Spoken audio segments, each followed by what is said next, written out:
जय श्री कृष्ण। कल हम 8वें को पूरा करते हुए 9वें की ओर चलने की बात पर आ गए थे।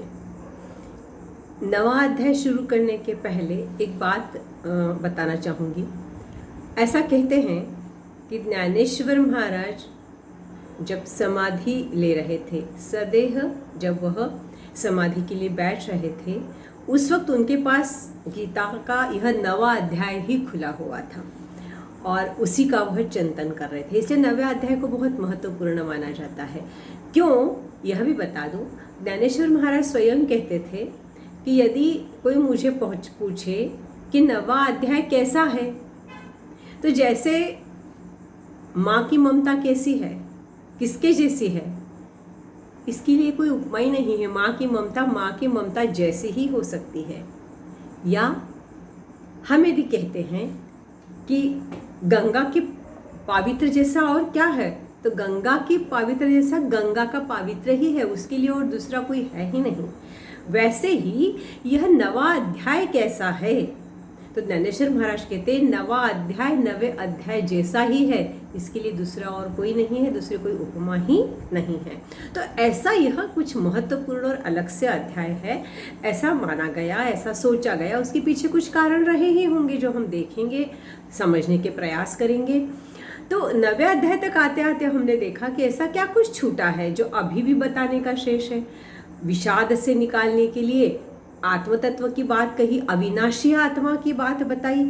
अविनाशी आत्मा को समझना हो तो तुम्हें समत्व वाली बात, एक स्थिर और स्थितप्रज्ञ की बात कैसे समझनी होगी, ये भगवान ने बताया अर्जुन को कि किसी भी स्थिति में तुम्हें स्थित प्रज्ञ रहना है। तुम्हारे ऊपर किसी बात का असर नहीं होना चाहिए, परिणाम नहीं होना चाहिए, क्योंकि आत्मा अविनाशी है। और यदि यह नहीं कर सको, यह नहीं समझ सको, तो निष्काम कर्मयोगी भी बन सकते हो। फिर अर्जुन को लगा कि कर्मयोगी नहीं बने तो और किस मार्ग से मोक्ष प्राप्त हो सकता है, तो बताया कि हाँ, आत्मसंयम सबसे अच्छा है, पर आत्मसंयम के लिए ध्यान करना है और ध्यान योग या अष्टांग योग से जाना है, जो मार्ग थोड़ा कठिन लगा, ये तो जरा कष्टप्रद लग रहा है। तो फिर भगवान ने ज्ञान और विज्ञान की बात कही कि देखो भाई, 7वें में उन्होंने कहा था कि ज्ञान क्या समझ लो, विज्ञान क्या समझ लो, यह सब सृष्टि जैसी मिथ्या है और तुम मुझे जानो, मैं मुझे जानना, मुझसे एकाकार होना और मुझ में लीन होना, यह सबसे महत्वपूर्ण है। तब अपने आप ही मोक्ष है, क्योंकि 7वें के 16वें में ही भगवान ने यह कहा था, जब बात उठी थी तो, कि देखो मेरे को जो जानने वाला है या मुझे जो समझ लेता है वह क्या करता है, तो वह निश्चित रूप से मेरे को ही भजता है, मुझे ही चाहता है। उन्होंने जब बोला कि चतुर्विधा भजन्ते माम जना सुकृति नोर्जुन, वह सिर्फ मुझे ही भजता है, मैं ही एक हूँ ऐसा मानता है, मेरा नित्य भजन करता है, नित्य मेरे साथ ही रहता है। यह भजने वाला भक्ति मार्ग की ओर ले जाने वाली बात थी। पर इसी 7वें के अंत में क्या हो गया कि भगवान श्री कृष्ण ने वेदों के कुछ 6 पारिभाषिक शब्द बोल दिए और तब अर्जुन की शंका निर्मित हुई। और फिर अर्जुन ने पूछा तो 8वां अध्याय अक्षर ब्रह्म का आ गया। परंतु अक्षर ब्रह्म का अध्याय आने के बाद भगवान कही ये भजनते माम वाली बात नहीं भूले थे, मुझे भजने वाला कैसा होगा यह तो मुझे बताना होगा। और यह बताने के लिए फिर से भगवान 9वें की जो शुरुआत करते हैं वह स्वयं ही करते हैं। और स्वयं क्या बता रहे हैं भगवान, जब 9वें की शुरुआत कर रहे हैं तो श्री कृष्ण को भगवान वाच, श्री कृष्ण भगवान अर्जुन को कहते हैं, इदं तुते गुह्यतमं प्रवक्ष्याम्य न सूयवे, इदं तुते गुह्यतमं प्रवक्ष्याम्य न सूयवे, ज्ञानम विज्ञान सहितम यज्ञात्वा मोक्ष से शुभात्। मैं तुम्हें कुछ ऐसा बताने वाला हूँ जो अत्यंत गोपनीय है, विज्ञान सहित है। उस ज्ञान को जब जान लो, उस गुह्यतम ज्ञान को जब जान लो, तो तुम इस संसार से मुक्त हो जाओगे, निश्चित रूप से मोक्ष को प्राप्त हो जाओगे। ऐसा गुह्यतम मैं तुम्हें कहने वाला हूँ। देखो यहाँ एक विशेष बात है, यहाँ जो कुछ कहने वाले हैं वह भगवान कह रहे कि मैं अत्यंत गोपनीय ऐसी बात कहने वाला हूँ, अत्यंत गुह्य ऐसी बात मैं कहने वाला हूँ। और वह सिर्फ उसी को कह सकता हूँ जो इस बात को समझ सकता है। क्यों ऐसा भगवान कह रहे हैं कि मैं किसको दूंगा यह बात? यह राज विद्या राजगुह्य बता रहे हैं। अत्यंत पवित्र ऐसी यह विद्या है जो मैं बताने चाह रहा हूँ। मैं अश्रद्धावान को नहीं बताऊंगा। अश्रद्धावान को क्यों नहीं बताऊंगा? भगवान यहाँ यह कहते हैं कि यह जो कुछ मैं बताने वाला हूँ उसमें कहीं न कहीं इस अध्याय में भगवान स्वयं की महिमा का वर्णन कर रहे हैं। मैं कहाँ हूँ, मैं कौन हूँ, मैं कैसा हूँ। तो भगवान का यह सोच है यहाँ पर कि जो मुझ में श्रद्धा ही नहीं रखते हैं उनको यह लगेगा कि यह तो अपने मुख से आत्मश्लाघा की बात हो रही है, वो मुझ पर विश्वास ही नहीं रखते, मुझको मानते ही नहीं हैं। तो वह श्रद्धा ही नहीं रखेंगे तो इस बात में विश्वास नहीं करने वाले हैं। उनको मैं यह बात बताऊं ही क्यों? जो चाहते ही नहीं है इसको जानना, जो मूलतः इसको मानते ही नहीं है, उनके सामने यह बात करना व्यर्थ है। और इसलिए ये गुह्यतम शास्त्र मैं श्रद्धावान को बताऊंगा, जो मुझको मानते हैं, मुझको जानते हैं और मुझ तक आना चाहते हैं। इसलिए अत्यंत गोपनीय रखता हूँ, मैं सबको नहीं बताता हूँ, है ना। ऐसा कह के भगवान आगे जा रहे हैं। हम कहते हैं ना कि जिनको समझना ही नहीं है उनके आगे बोल के क्या होने वाला है। वही कुछ भाव यहाँ भगवान का है।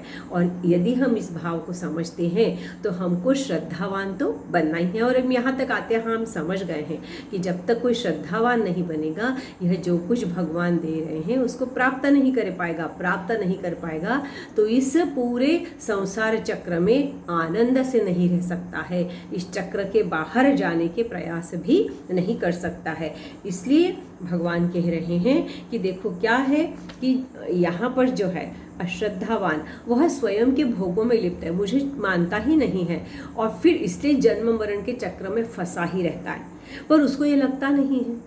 देखो ये कितनी महत्वपूर्ण बात है कि वह अश्रद्धावान यह सोचता है कि भाई जन्म मरण तो लगा ही रहता है, इससे कौन छूटा है, आना है तो जाना भी है, आना भी है, तो इस जन्म मरण के चक्र से तो यहाँ छूटना संभव नहीं है, यहाँ कैसे कोई छूट सकता है।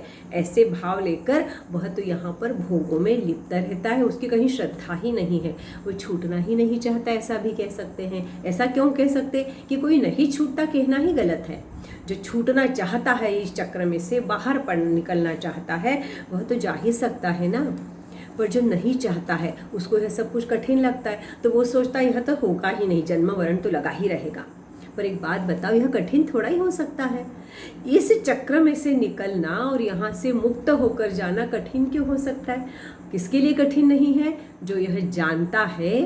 भगवान कह रहे हैं यहाँ पर, क्यों ऐसा कह रहे हैं कि देखो जो जानता है कि मुझे अंततः उस परम तत्व तक जाना है, उसी में लीन होना है, क्योंकि मैं उसी का अंश हूँ। मैं जब उसी का अंश हूँ तो फिर वहाँ जाना मेरे लिए कठिन क्यों हो सकता है?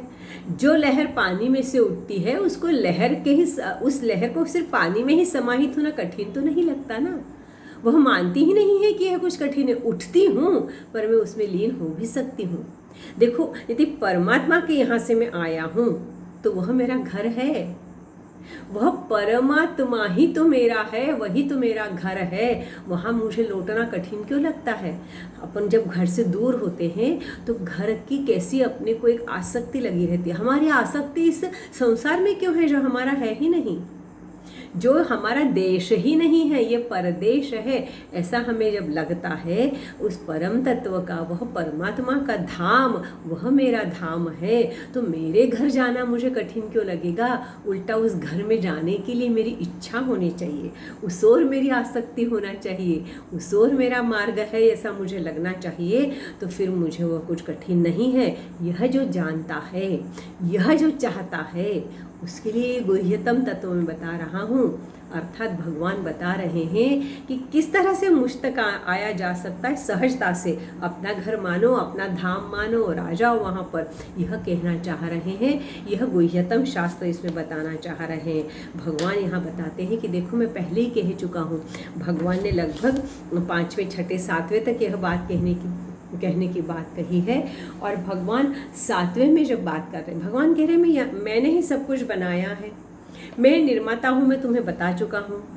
मेरी ही माया से यह सृष्टि निर्मित हुई है जो विज्ञान है, और निर्माण करता मैं जो अविनाशी, मेरे तक आना यह ज्ञान है, मैं पहले बता चुका हूँ। और यह तुम जानो, मैं अक्षर ब्रह्म में तुम्हें बता चुका हूँ कि देखो, फिर से बता रहा हूँ, एक बार फिर से याद दिला रहा हूँ अर्जुन कि सर्वभूतानि कौन्तेय प्रकृतियान्ति मामिकाम। यह जो प्रकृति है, यह जो सर्वभूत की है, यह मेरे द्वारा निर्मित है। कल्पक्षय पुनस्तानी कल्पादौ विसृजाम में हम, मैं ही कल्प के समय इसका कल्पाद मतलब जब महाप्रलय आता है, कल्प का क्षय होता है, तो यह सब प्रकृति मुझको प्राप्त हो जाती है, मैं अपने आप में उसको ले लेता हूँ। और जब महासर्ग होता है कल्पादौ, उस समय क्या करता हूँ, मैं पुनः इसकी रचना करता हूँ, पुनः इसकी रचना करता हूँ।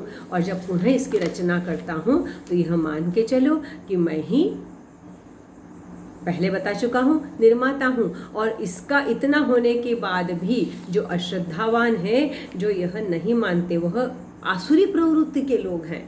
आसुरी प्रवृत्ति के लोग यह नहीं मानते और बहुत सारी आशाओं के साथ काम करते ही रहते हैं। उनकी वो आशाएं फलद्रूप नहीं होती, क्योंकि आसुरी प्रवृत्ति के लोगों की आशाएं सदिच्छाएं नहीं होती। वह तो फलद्रूप नहीं होती, पर जो कुछ वह करते हैं आसुरी प्रवृत्ति से वो करते हैं, क्योंकि उनकी श्रद्धा नहीं है। यदि वो आसुरी प्रवृत्ति से कुछ गलत करते हैं तो उसका दंड उनको मिलता है। पर श्रद्धा नहीं होने के बाद भी यदि वो सत्कर्म की ओर लगे हुए रहते हैं तो निश्चित रूप से उसका फल उनको मिलने वाला होता है। और यह मानो कि जब मैं ये सब निर्मित करता हूँ, यह सब प्रलय और पुनर्स्थापना उस कल्पादौ में मैं फिर से उसको निर्माण करता हूँ।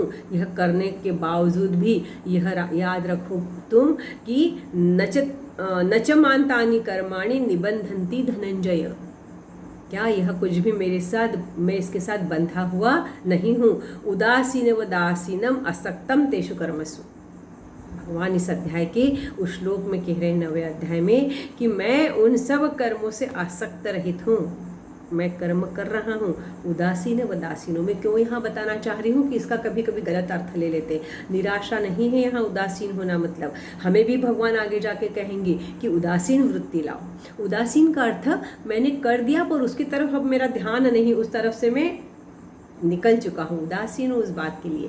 मेरे को कोई मोह नहीं है, मेरे को उसमें कुछ आसक्ति नहीं है, मेरे को कुछ चाहिए नहीं, यह उदासीन भाव आ जाओ। तो भगवान कह रहे हैं मैं करता हूँ, निर्माता हूँ, मेरे इसमें प्रलय में मैं उसको अपने अंदर ले भी लेता हूँ, पर यह सब करते हुए भी मैं उदासीन होने के कारण मैं उसके साथ उन कर्मों में बंधा हुआ नहीं हूँ। और यह मान के चलो कि मेरी अध्यक्षता में मयाध्यक्षेण, मैं ही ये सब करने वाला हूँ। पर अध्यक्ष होता है तो क्या होता है, वह तो बैठा रहता है कुर्सी पे और वो कहता है ये काम तुम कर लो, ये काम तुम कर लो, ये काम तुम कर लो। तो इसलिए वो करता नहीं है, पर उसके निर्देशन में उसकी इच्छा से सब कुछ होता है। तो माया उसकी इच्छा से ये सब कुछ करती रहती है और वह यह करवाता है। और यह तुम जान लो कि जब मैं ये सब करता हूँ तो मूढ़ लोग जो हैं, जो अज्ञानी हैं, वह क्या सोचते हैं कि सब कुछ जो घट रहा है इसमें मैं हूँ ही नहीं, तुच्छ समझते मेरे